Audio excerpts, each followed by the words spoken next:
Sir, আজকে দেখছি আপনার ভীষণ মন খারাপ। চলুন একটা গল্প শোনাই।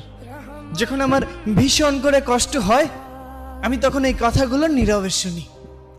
ধরুন আপনার খুব অসুস্থ মনে হচ্ছে, কেমন জানি শূন্য শূন্য লাগছে, ক্লান্তি লাগছে। তখন আপনি একজন ডক্টরের শরণাপন্ন হইলেন।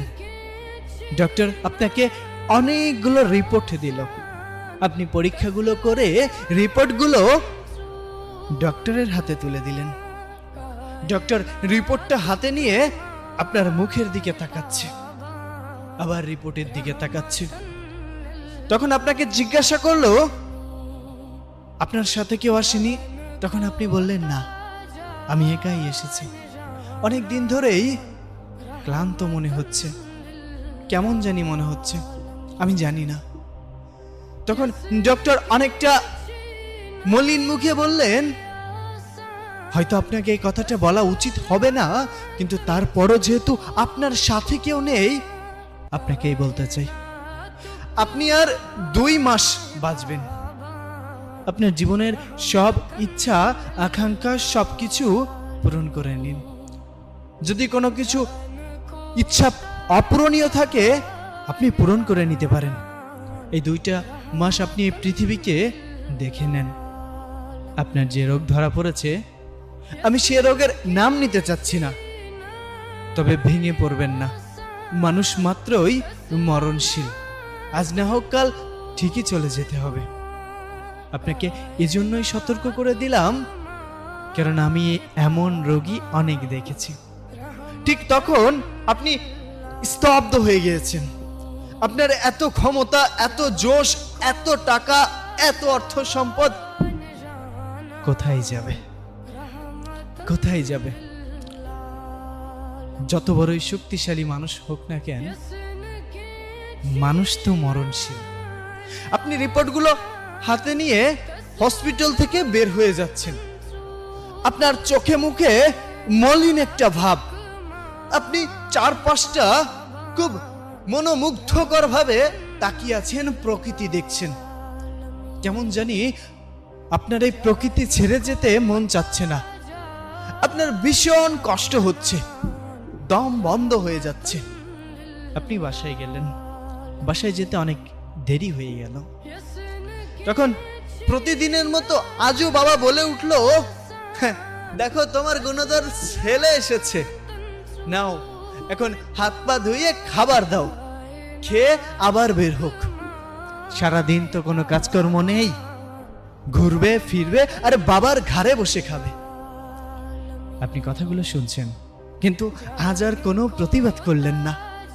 আজ শুধু নীরবে শুনে গেলেন কথাগুলো। ওপাশ থেকে মায়ের কণ্ঠ ভেসে আসলো, টেবিলে খাবার আছে, নিয়ে খেয়ে ঘুমিয়ে পড়। আমি কোনো কথা বললাম না, চুপচাপ টেবিলে গিয়ে খাইতে বসলে। কি মনে হবে?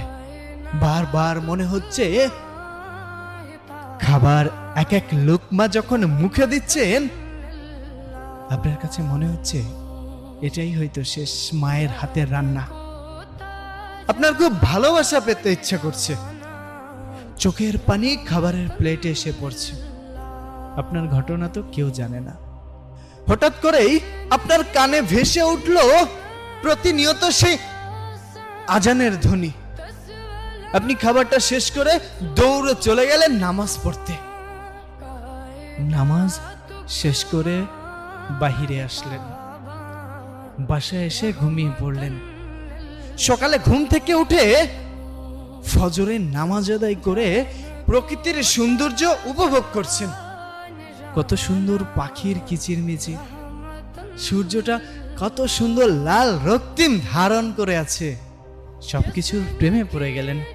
আগে কখনো কোনোদিন এই প্রকৃতি ঠিক এমন করে আপনি দেখেননি। আপনার কাছে এমন করে মনেও হয়নি। এসব ভাবতে ভাবতে আপনি সামনের দিকে এগিয়ে যাচ্ছেন।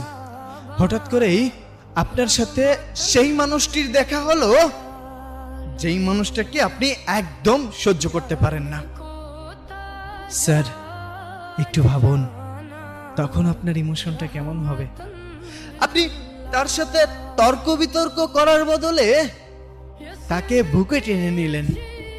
সে অবাক হয়ে গেল। কি হয়েছে? আপনি কান্না করে দিয়ে সামনের দিকে আগালেন। পথে ঘাটে যেখানে যার সাথে দেখা হচ্ছে আপনি সালাম প্রদান করছেন। আপনি হঠাৎ করেই দেখলেন রাস্তার পাশে একটা কুকুর শুয়ে আছে। আপনি দোকান থেকে একটা রুটি কিনে এনে নিজে হাতে ওই কুকুরটিকে খাওয়াচ্ছেন। অথচ এভাবে কখনোই আপনি প্রকৃতির প্রেমে পড়েননি।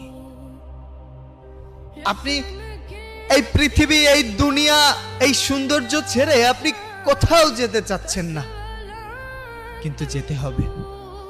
আপনি আস্তে আস্তে দুর্বল হয়ে পড়ছেন। আপনি আস্তে আস্তে মানসিকভাবে ভেঙে পড়ছেন শারীরিকভাবে। আপনার বাসা থেকে কিছুটা বুঝতে পারল। বৃদ্ধ বাবা আপনাকে ডেকে নিয়ে বলল, বাবা কি হয়েছে তোর? এখন আর আগের মতো তর্ক করিস না। যে খাবার নিয়ে সারা দিন অভিযোগ করতিস, এখন যে খাবার দেয়া হয় সেটাই চোখ বন্ধ করে খেয়ে নিস। কি হয়েছে তোর? তখন আপনি চিৎকার করে দু চোখের পানি ছেড়ে দিয়ে বাবাকে জড়িয়ে ধরলেন। কেমন লাগছে? কষ্ট লাগছে। আপনার কান্না দেখে রান্নাঘর থেকে দৌড়ে এসে আপনার মা আপনাকে জড়িয়ে ধরল। বাবা কি হয়েছে তোর? আপনি মলিন মুখে বললেন, মা